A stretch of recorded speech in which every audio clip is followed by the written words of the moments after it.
This chapter explains how to create, update, print, and delete job item related information. If you haven't done so already, we recommend reading Chapter 3, Job Hierarchy in the ShopPAK User's Guide before watching this tutorial. It introduces job, job item, work order, and product objects. It also describes the hierarchical relationship of these objects. The job item form is controlled by the job tree, located under the Jobs tab. If you select a particular job item node in the job tree, you'll see the job item's information appear in the job item form. The job item icon shown on the job tree depends on the status of the job item's work order or work orders. A job item that doesn't have work orders has a closed book icon. Once work orders are created under the job item, the icon changes to a variety of colored circles depending on the status of the work orders underneath the job item. Right-click in the job tree area and select Job Tree Icon Descriptions. This displays the Job Tree Icon Key dialog box, which explains what each color represents. If a job item has work orders with different status values, ShopPAK paints the icon accordingly. For example, if the job item has pending work orders and also released work orders, the job item icon is painted with two colors. Half of the circle is painted black, indicating at least one pending work order exists, and the other half of the circle is painted green, indicating at least one released work order exists.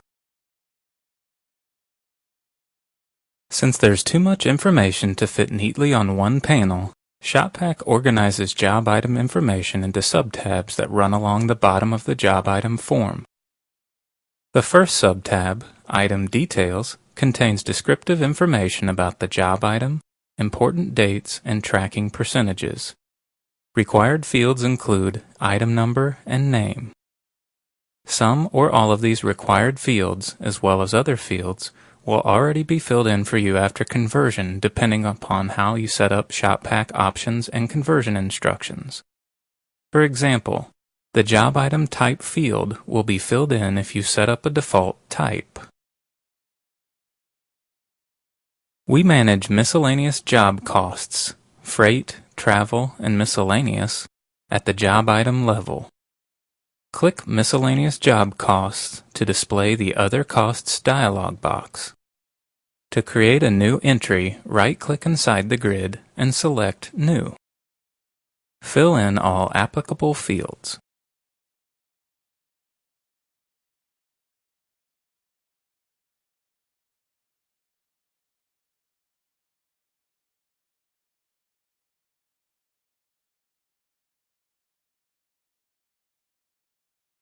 The tracking section is where important dates and information for scheduling are entered.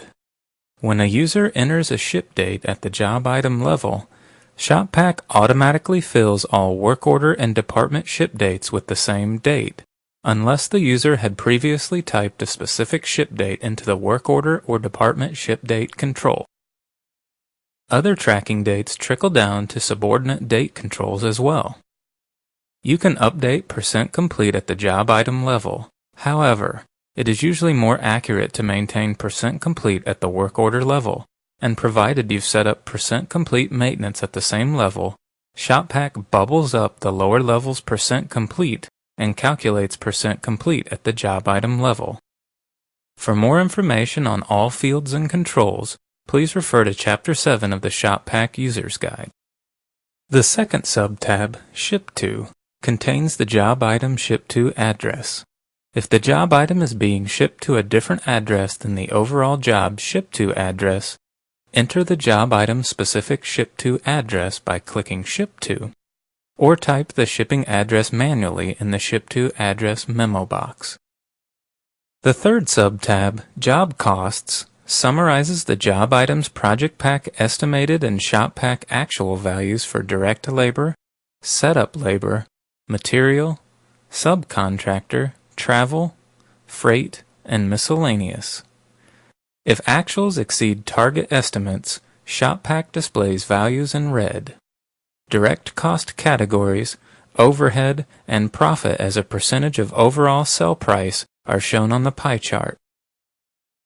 If you've approved material and/or labor actuals while the current job was open, click Refresh to see the impact of the approved transactions. Whenever you open a job or navigate back to the job from another job on the job tree, ShopPAK automatically refreshes job cost values. The last tab, Notes, provides a free-form area to record notes about the job item. If a job item has notes, ShopPAK displays a Notes icon in the upper left-hand corner of the Item Details sub-tab.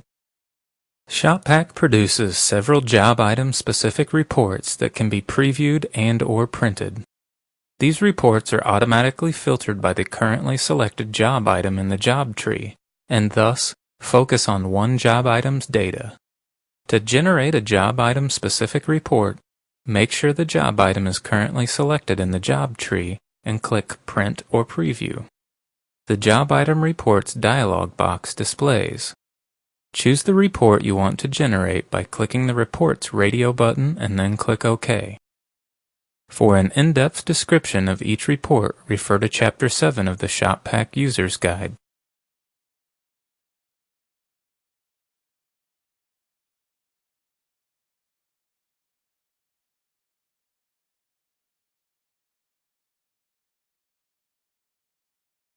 Job items let you organize the job into distinct sections. Each job item can be managed as if it were its own separate job, complete with status information, milestone and scheduling dates, percent complete, billing percentage, and up-to-the-minute job cost information.